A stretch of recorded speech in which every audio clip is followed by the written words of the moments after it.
The topic is the decision Brown versus the Board of Education. During this third segment, why don't you, Attorney Blackshear, sort of summarize for us some of the information that we've talked about dealing with Brown versus the Board of Education, and take the last 6 minutes to sort of enlighten us. You remember when I stated that Brown versus the Board of Education was looking for that one intangible factor that could not be resolved unless you just simply abolished the doctrine of separate equal. That one intangible factor that makes white schools superior to black schools. You just couldn't resolve it. And it was brought out very clearly that when the segregation is the government promoting inferiority among blacks, while at the same time it's promoting superiority on the part of whites. The Supreme Court recognized that in Brown versus the Board of Education by saying the segregation affects the hearts and minds of young black children in a way unlikely ever to be undone. That's that one intangible factor that cannot be resolved, that points to inequality between the races unless you just simply abolish the doctrine. And that was the reason why the doctrine was abolished. The first thing that one needs to understand that integration is a tool to make sure that resources are equally distributed. As long as you have one segment of the community that's in a boat on the high seas of life by itself, and will have the tendency to deny that other segment of the community its natural resources. But if our destinies are so irrevocably intertwined, where we're all on the same boat of the high seas of life, then one segment of the community is going to think twice about pulling a plug because he's going to sink along with everyone else. So integration makes the powers to be honest in the disposition of resources. And that is the beauty of Brown versus Board of Education. Now, when you talk about Brown versus Board of Education, ordinarily we talk about the system of segregation. And we know that you participated in the civil rights movement in a way that very, one of the very original citizens. That's what I mean. One of the very, very few people. And so let's talk about how you were trying to undo Plessy and of course enforce Brown by what you did. I mean, talk about that. We weren't so much trying to enforce Brown as we were trying to usher in the equal opportunity as relates to employment and participation in public accommodation facilities and so forth and so on. I was one of the original senators in 1961 and while I was attending Morehouse College in Atlanta, Georgia. And of course, you will have people today that will swear up and down they were all parts of it. But I will tell you a substantial number of people were on the quiet side of the revolution. Very well, and pretty much criticizing us as being hoodlums and criminals, and that we ought to be in school getting an education. I was on the quiet side. Go on, talk about that. But they were all on the quiet side. Well, I was on the active side. I spent some time in the county workhouse in Atlanta, Georgia, and fortunately, I went to a very good school at Morehouse College that appreciated what the students were doing, so I was not penalized educationally, academically for doing that. We brought our books with us and we studied there and things of this type. And we started organizing even the prisoners in jail behind, socializing them behind the various things. And the only thing we wanted, it was just an equal opportunity to participate in the bountiful goodness that this country had to afford to everyone, notwithstanding their race, religion, or sex, origin, creed, or color. And so that was it. And there was a lot of violence associated with this movement. There was a lot of violence practiced on us. We were spat upon. We were called everything except the child of God.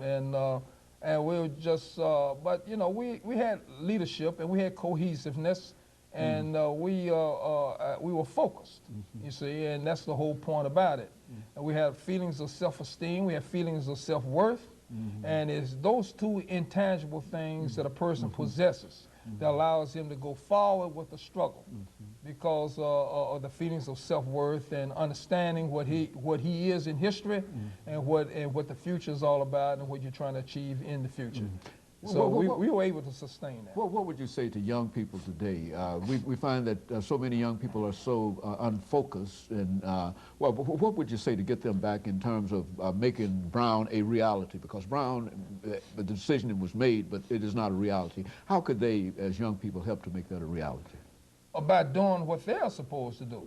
For example, I see a lot of young black people today shucking and jiving. They will make man-tan moreland and step and fetch it, cry with shame. And by doing the things that you see advertised in BET and things of this type, they need to come back and have a feeling of self-esteem, feelings of self-worth. Realize that there's a purpose in life other than what they think it is, you see. And to feel that there's an obligation, that there's a meaningful purpose in life, that you are obligated to better yourself and better your race and then better mankind. Maybe not necessarily in that order, but try to accomplish all of them as much as you possibly can. I'm not clairvoyant. I have no special message that I can offer to young people other than to say, have feelings of self-esteem, you see, and get away from this shucking and jiving and being disrespectful to themselves and men being disrespectful to their women, calling them bitches and calling them whores and promoting them on these BET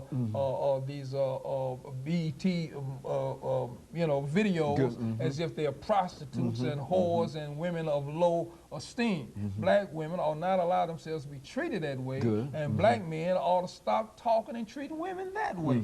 And then maybe somehow we can have enough dignity by which we can do what Charlie Houston always said, I'd rather die on my feet than live on my knees. In a lot of ways, we are still living on our knees. We are still shackling ourselves. We're still chaining our minds as if we were still in slavery. And the only way you can be free is to be a part of some kind of decision-making process that affects the quality of your life. And the only way you can do that is to be leaders in the community.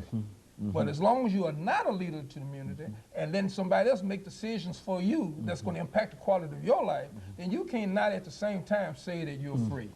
And you think that all of them should be ready to participate this season in these political campaigns that are coming up? They need a vote. They need to participate in the political campaigns because this is one of the few real moments in their life where they will be able to participate in the decision-making process. Now, just because they're treated equal does not make them free. Because slaves were equal, but none were free. To be free, you have to have the power of self-determination, the power to take. Free people have the power of self-determination, the power to participate in the decision-making process that affects the quality of their lives. And you get in that position by going to school, getting educated, getting these jobs and getting these careers and positions by which you can then be in that kind of position to participate in the decision-making process. Vote so you can participate in the decision-making process. Become leaders in the community so you can participate in the decision-making process. Be on the school board so you can participate in the decision-making process. And if you can't do that, then you have not had any effect upon the quality of your life, and by not having any impact upon the quality of your life, then you can't say you're truly free. You're just equal among all the other slaves in this world.